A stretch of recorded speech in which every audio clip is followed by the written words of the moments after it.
One of the important aspects of the Maitland concept is really getting a detailed body chart even before you start asking subjective ag factors and ease factors.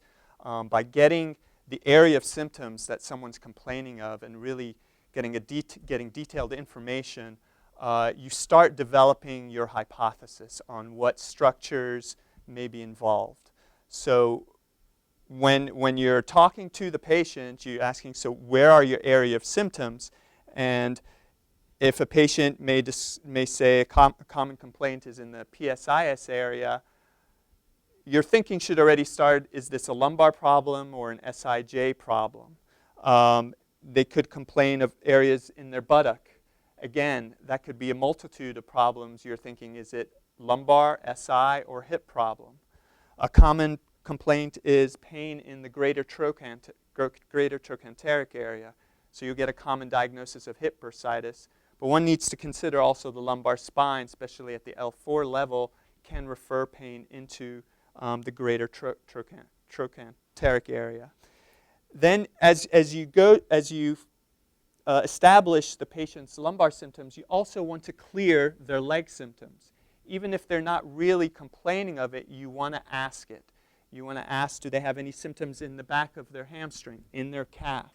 You want to ask, do they have any complaints of numbness and tingling? And if they don't, then you can check it off in your body chart that you've asked and they've answered it.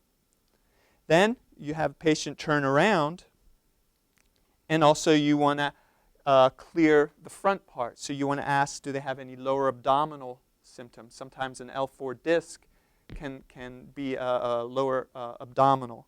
You want to ask any groin pain.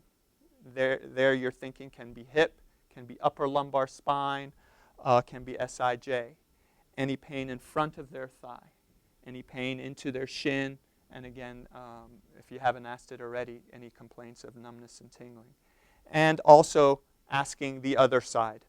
So don't forget to complete the entire body to ensure that you've gotten a full information, because any change in their symptoms, if you haven't asked it, could change your hypothesis and what you're thinking. Because a lot of patients will be focused primarily on their hip, but if you haven't asked, do they have any pain in their calf, they may not think it very important, and therefore, if you haven't asked it, then they may come in the next day and say, my calf pain is worse, and you're not sure whether they originally had calf pain because you didn't ask it during your initial evaluation. So therefore, don't forget to really clear the entire body chart.